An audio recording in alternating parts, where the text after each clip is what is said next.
Hi! Welcome to another adventure of Cambridge InsideOut. My name is Robert Winters, and my name is Susanna Sagat. Welcome, and today we have a really special guest, my state senator. Is he your state senator too? I believe he is. Oh my God. I am. He is the state senator around here. We're very you well want to introduce represented. yourself? Sure, I'm State Senator Sal DiDomenico, and I represent about half the city of Cambridge, about 54%. And of course, I have my old The home. fun half. The fun half from East Cambridge all the way through Harvard Square. And you represent other cities too. I do. 'Cause it's a big district. Tell us the rest of it. We have Everett, Chelsea, Charlestown, parts of Allston, parts of Brighton, the West End of Boston, and of course Cambridge. Now, is that more compact now than it was prior to the redistricting? It is. I had Saugus and I had Revere and I had a small piece of Somerville at one point too. So actually, the district was from the Lynn line all the way to the Newton line Really? at one point. So That's a little tighter. yeah, It's better to be more condensed. it is, and people have a little more. The issues are more conducive to those same communities too. So it is a little tighter. And to get from Allston to Saugus in one night took a long time. So Yeah. Well, we're glad that you're 54% Cambridge. that's right. So- I am too. And as you pointed out a little earlier for the programs, is that with the redistricting, now your parents can vote for you. They can, yeah. When I first won my first election, we didn't have East Cambridge, so that's an area that knows me well, that I know them well, and my parents are down that area, and we just missed the cutoff. We stopped at Columbia Street. That's where. You know, it was. I think that's probably when I first got to know you too. And as I recall, during that election campaign, there were other candidates who were making a big deal out of the fact that, oh, he's that guy from Everett. He's Right. not really the Cambridge Right, guy. right. And I remember jumping in and saying, hold on. You were one of my here." biggest supporters about that, telling them, yeah, that we were the neighborhood candidate, right? That's right. That's right. That's right. Yeah. So now this Yeah. is a little different for our show because we've been since we started for the municipal elections, and then we've been talking a little bit about the city council and the school committee, and then the election of the mayor, and you are, I'm happy to say, really our first expansion out into the legislature and state work. By the way, I do have Barack Obama booked for next week. Good. All right. Yeah, he trumps but- me. Yeah, he does. He wanted to come tonight, but I was the fill-in. That's, So that's it, you know. No, you are who we wanted tonight, and That's we're glad exactly you're right. here. I And that you appreciate made that. it in this bad weather is really, you get lots of points from us. no. So talking about state issues. Sure. I mean, so city issues are, of course, well, school committee issues are really important for people who have kids. City issues are important for all sorts of reasons. Why should people care about the legislature, the state reps, the state senators? You know, the higher Sure. your job title, the more distant you seem to be from people. So why is your job important? Yeah, well, I also come from a background of city government too. I served in the Everett City Council for 6 years. Mm-hmm. So But what's the difference? Why do we care about the Senate? it's a good question. I hope you care about the state I senate. do. I love it. No, well, But tell them. Sure. Well, at the state level, we can do a little more in terms of issues that affect a broader audience as opposed to just the city audience. So for me, you know, early education is a big issue for me, and that's something that I've been fighting for since the day I got elected. You know, my two boys took advantage of the opportunity they had in Everett to go to free preschool for 3 and 4 year olds. And why shouldn't every child in the state have the same opportunity? And that's a legislative thing? That the money is appropriated through the legislature, and we can do a lot of good work in that field. And also, we just did $45 million for early education centers across the state to give them the needed funds for facilities and to upgrade their facilities and to also expand. And at the state level, you can just do it's a bigger audience, but you still don't want to lose touch with the local audience as well, because my constituents still calling me for potholes. They still call me for snow removal. They still call me for tree repairs, and you know, for me, I don't want to lose that connection with that community. So I love when someone calls me for the small issues, and I can make a bigger impact sometimes on the smaller issues, because those are issues that they see right in front of them, and they know that I'm helping them. You know, the quality of life issues, and so for me, I never lost that local touch, and Yeah. now And you we have can your staff expand. pay attention to those things. You know, my staff, and I'm not afraid to say this when I say it to everyone, that I hire people who are smarter than myself, Which is because smart. they can do a lot of good things for the people that I represent, and I want them to make sure that they understand how important they are to me. And by me hiring people who are very smart and get you know, things that are important to me, we get a lot of good things done, Yeah. so. No, I know when anyone calls your office, they get immediate attention. We have a great So staff. don't be afraid to call him. Yeah, no, we 'cause- have a great staff that, and we have a lot of requests every day, and we make sure everyone is treated as if that's the most important call of the day. I like that.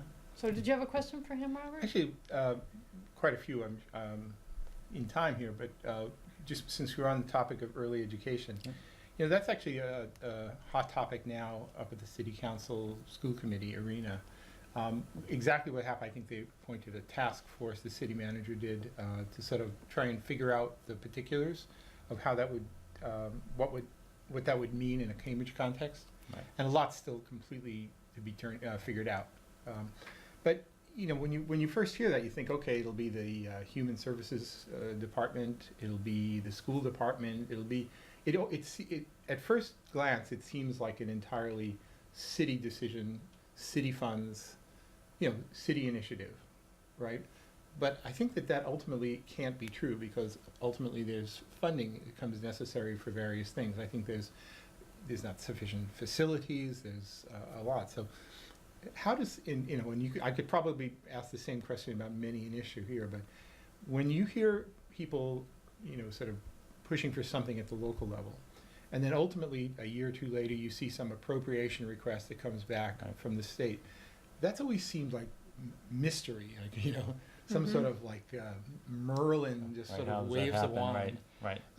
So can you give an example of how that process goes? An initiative locally actually turns into some support from the That state. you actually have to file bills to get it to happen. It doesn't just happen magically, right? Right, and we have budget requests also from cities and towns, and we also have the school funding that we get from the state, and that's all based on a formula which no one can really understand, but we all go by it. But early education in particular, that is the hot topic of the day at the State House and also at a local level. Great.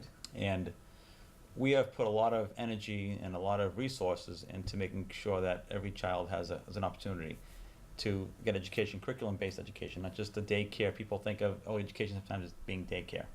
It's not. What is it?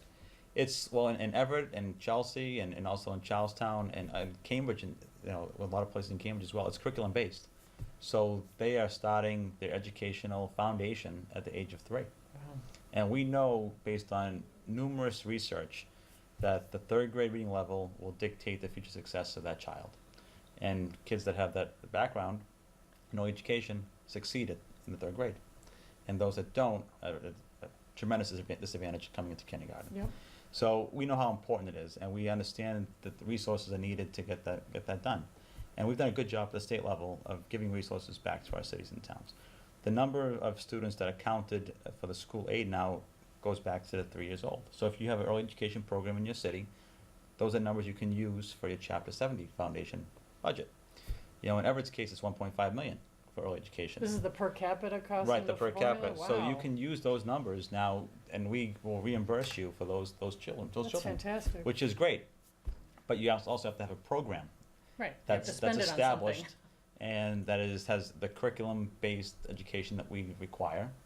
So it's And- education, not just daycare then? Exactly, yeah, no, early, I'm a product of Head Start myself. Down in East Yeah. Cambridge, we had a Head Start program with the Sacred Heart Church way back when. Mhm. And that was 40 years ago, when they were, begging people to join Head Start Oh, yeah. back then. Right.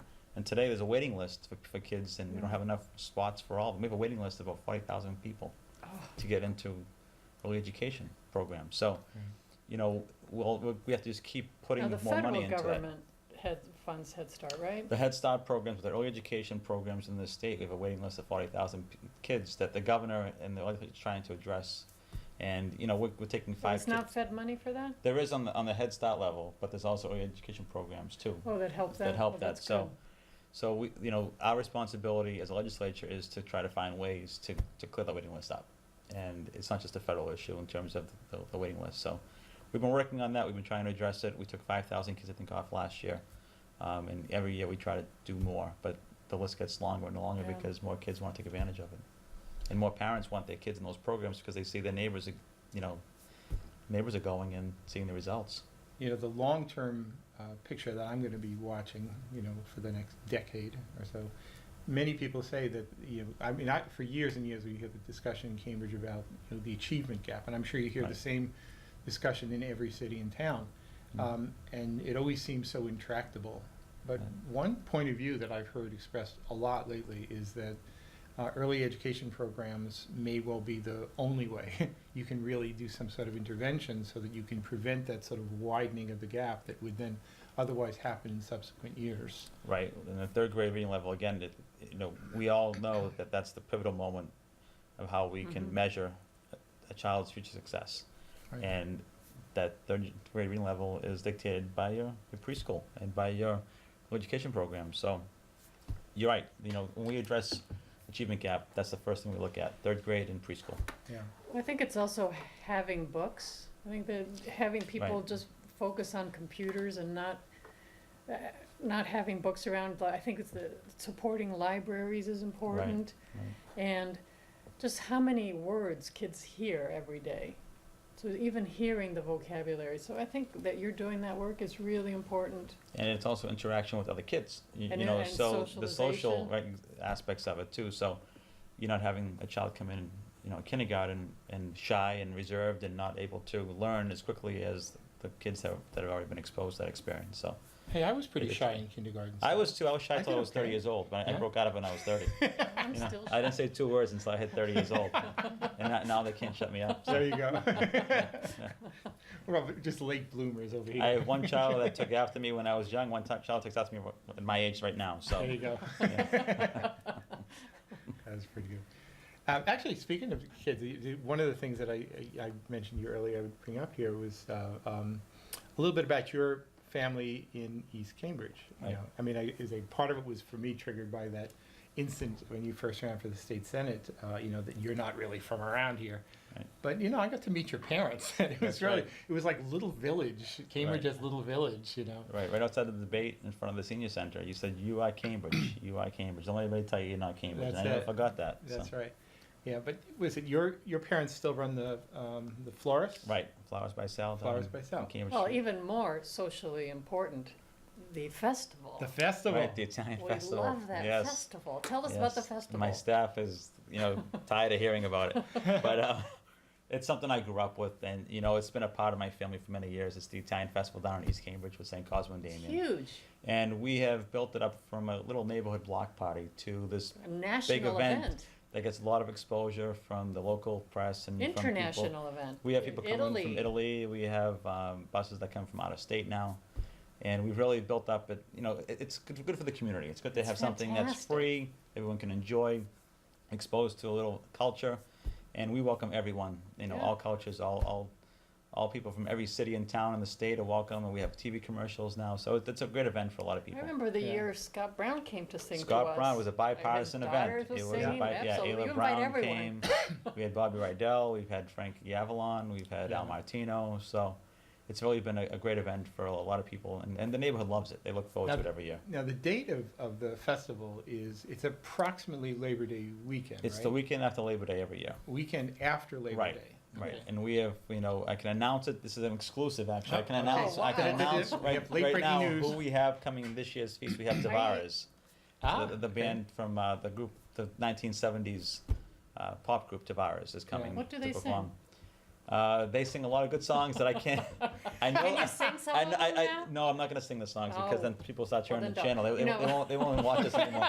So Well, we should stop this because we should actually have your dad come on the show and talk about this. He would- He'd be upset that you're doing this instead of him. yeah, isn't he? no, he's the one that kept this going for many years. When he Yes. joined in 1970, there were 6 members left, that and they right? were going around saying it was the last year. So, he deserves a lot of the credit for making it what it is today. So we should talk about the legislature again. Yes, go. Let's Yeah, move let's back shift it. there, He- because He's I don't the want he's him the mad he's the at guy. us. Yeah, he's the guy who should talk to about that. Right. So are there any other interesting subjects for Cambridge that are happening at the legislature? Besides, early education clearly is Yeah, a huge sure. issue, but there's all sorts of stuff happening No, there. there's plenty. Yeah, Cambridge is very fortunate because they have great leadership. Obviously, this city, the reserves There's- that we have here. Speaking of you, Well, the city government, the school committee, and the city council, the city manager, yeah. they've really done a great job managing the city. Cambridge is a little different than most cities across the state. We think so. Yeah, no, it really is. Most cities need a lot of help from the state level. Most cities need a lot of money from the state.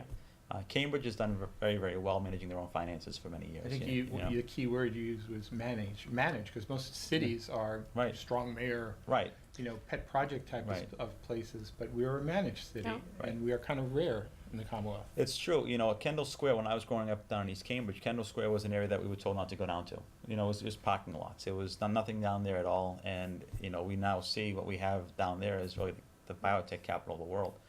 And everyone wants that Cambridge address. That's They right. want that 02142 zip Well, code. remember, it used to be only, if you were an 02138, Right, people looked down right, at you, right? Now right. it's, It's 42. All That's right, it, we're moving on to a more, a less stressful discussion. But but Cambridge is really above and beyond most cities and towns. But there's still some needs.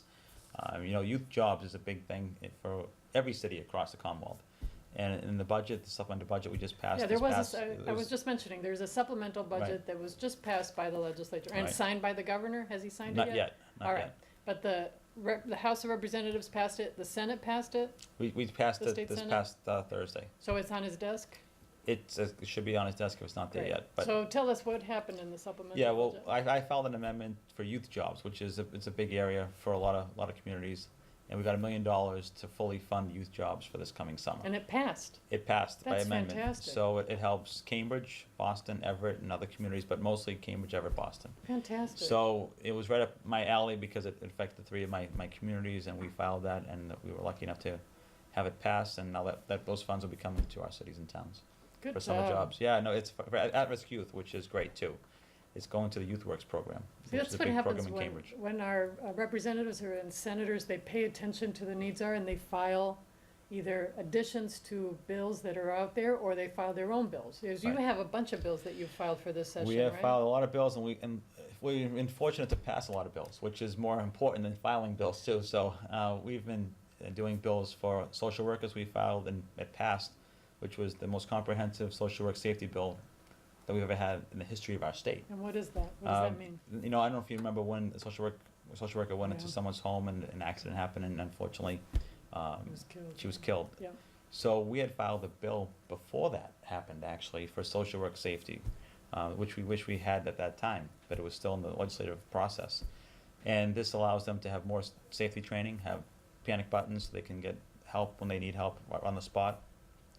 And there's an emergency procedure, which they never even had, which is sad to say, but there was no process. There was no linking up of accidents or instances across the state, which now we can do that. So now we know problem situations as they come about, and we can kind of track those. So it's been great, and we had the highest number of Senate sponsors of any bill in the entire state Senate Wow. for that bill. Well, I think what you just said was right. There are so many bills that are filed. A legislative session is 2 years. Right. And you file the bills at the beginning of the year, and there's probably 3,000 bills that are filed. More than that, Minimum, about maybe 5,000. 5,000 Yeah. bills that are filed by the state reps and senators. Right. And out of those 5,000, I would say, how many are actually passed? A couple of hundred? A couple hundred, some years 300, but yeah, it's a very small percentage of So- what's filed. And because you have to lobby for them and you have to educate the other people up Right. there to advocate for it, so it's really hard work. And you've gotten a lot of them passed. We've gotten the Community Development Partnership Act, which gives a lot of money to Cambridge, and for my other towns that I represent, to help with community development corporations and to build up our communities and build up housing. We've done hearing aids for kids, which the insurance Oh, companies. That's a huge one. Insurance companies Why didn't weren't cover paying hearing aids for for it? kids. They were paying for it. They were paying $12,000 per hearing aid every 3 or 4 years for children. When your ears changed, when they. Right, and we know a family that had 3 children that needed hearing aids. So it was $36,000 every 3 or 4 years. And you need to do that. And yeah, there's no choice. Your children, you're going to do whatever you have to do to make that happen. So we've done a lot of good work around children issues, community development corporations, social work safety, and we've really pushed it to the point where, and I was telling Robert this, it's relationships too at the state level. You have to make sure you work well with Oh, with yeah. both sides. The Senate leadership, the House leadership, the governor's office, your colleagues, and most importantly, your staff is the one that writes all the language for your bills. They do all the research, they do all the legwork.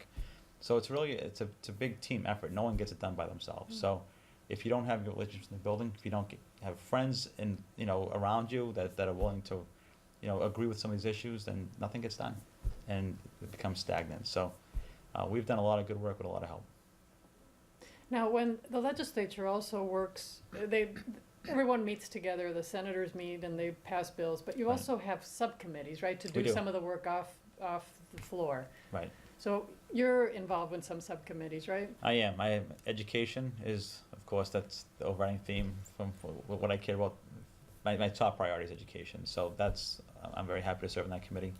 I'm also Assistant Vice Chair of Ways and Means, which is a great committee to be on. That's where all the money goes through. That's where a lot of the appropriations come from. That's where the budget requests go through. So being on Ways and Means and being in the leadership on the Ways and Means committee. You see a lot. You see a lot, and you're able to get a lot of your priorities brought to the forefront too. So I have a quick question on that is, to what degree is the chair or vice chair sort of all-powerful on legislative committees? In other words, sometimes you hear that unless the chair is with you on this here, you just don't stand a chance of actually getting something through.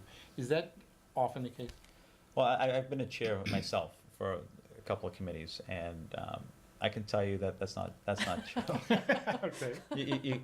You know, Well, that may say something more about how benevolent and kind-hearted you are. maybe it is, but no, everybody has an opportunity, a legitimate opportunity, to try to convince your other colleagues this is a good bill, and also to convince leadership. You know, obviously, the Senate President and the Speaker of the House, they have their priorities of how they want to, what agenda they have going forward, and they do, in the Senate in particular, I don't know about the House, because I haven't served in the House, but in the Senate, we get a lot of autonomy.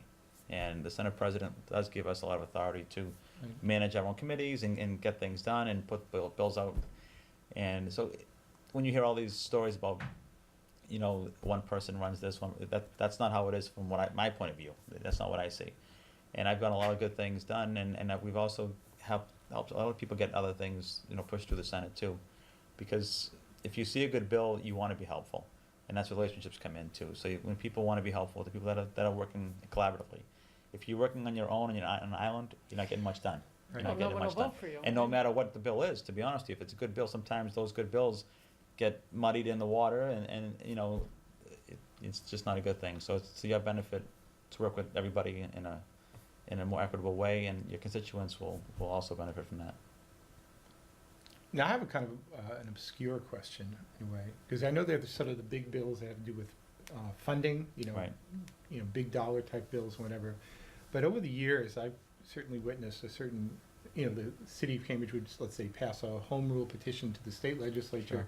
to do something that's relatively specific to Cambridge and whatever, and then, it gets assigned to, what is it, local affairs committee or something? Municipal affairs, yeah. Municipal affairs. Yeah. And oftentimes, these ones just sort of get covered in dust and die. So they don't, the small ones, always. The home rules? Yeah, they pass, think I so? think. The home rules pass. they tend to pass? Yeah.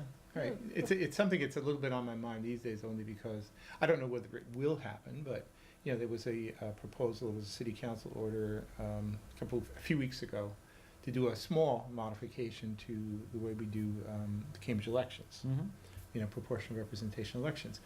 And it's sort of a long road, if anything it were to change. Right now, there's the law department, they're just looking into it, but ultimately, I suspect it'll turn into some sort of a home rule petition, and if the council wants to pass it, they will. Right. I've never really understood whether, petitions like that having to do with sort of minutia of local elections or whatever, whether those things are sort of waved through, subjected to tremendous scrutiny, or what. Depends on the issue, isn't it? Yeah, usually the legal counsel from whichever body it goes to first will take a look at it. But for the most part, home rule petitions go through fairly easily. The will of the local government Yeah, you don't supersedes, micromanage them. supersedes what we do. Now, do you actually look at if it's something passes on 9-0 versus 5-4? Does that affect? That does play into it, it does, but I would say, since I've been in the Senate since 2010, I've never seen a home rule petition not go through. Really? So in the cities that I represent, we've also, as a delegation, we all work together to make sure we get that through. And, if the city council wants it, we do our best to get it done as fast as we can too. So it's not just about getting it passed. Sometimes it's time-sensitive issue. Sure. And we do what we can to expedite the process. All right. Yeah. Well, that was my question. Because, I'm always the election nerd. Yeah, no, well, Is this in the the- elections too, we know we have the election reform bill coming up. What's Oh, that? yeah, yeah. Um, And so, we'll want to talk a little bit more about that. on the Oh, next is there- segment, all Yeah, right, but get we'll started. save that. So, we have the election reform bill, so the House and the Senate, proposed two different bills. And now we have to reconcile the differences, and I've been fortunate to be appointed by the Senate President to be on the conference committee. What's the election reform bill? So we've done, in the House and Senate, we've tried to streamline the process For which kind of For, elections? for all elections. So we have For state elections, state federal elections, elections, and municipal municipal elections? elections as well. Same day of voter registration is Oh, I in the see. Senate bill, not in the House bill. Early voting. Early so- voting is in the Yeah. I Senate see, bill. okay. So Pre- opening up the process, not Pre-registration necessarily for, registering, which is my bill, which is something that I filed in the Senate. And what is that? That's to allow 16 and 17-year-olds to register to vote. Now, they can't vote until they hit 18, but we all complain Yeah. about kids not getting involved Oh, in the yeah. process. We all say that kids should be more engaged, and this is a way, I think, of getting them more involved in the process. Once we know they're registered, Yeah, you know, as okay, candidates, absolutely. You want you're gonna the want to reach out registered. to them. You want them to get involved. You want to, sell yourself and make sure they know who you are and what the issues that Yeah. are important to you and them are. And that's a really big It's- deal for Cambridge, so we definitely it's- should talk about that yeah. later, Robert, Yeah. absolutely. Yeah, it's a big deal for a lot of people, and registering kids to vote at that age, when they go off to college, they can vote by absentee ballot instead of, you're losing Yeah. 3 or 4 elections in the process, because when they leave home before they're 18, they're not. That's the end of them, That's it. So in so many ways. right. That's it, that's right. I never left You will home. find I out. never left home, so I went from Ranger Latin High School to Boston College, and I slept in my own bed until I was 30 years old. There You you were, go. you were, So I'm you the did it unusual. right. Yeah. All right, we're gonna have to bug out now and come back in a few minutes. So, until then, this has been an edition of Cambridge Inside.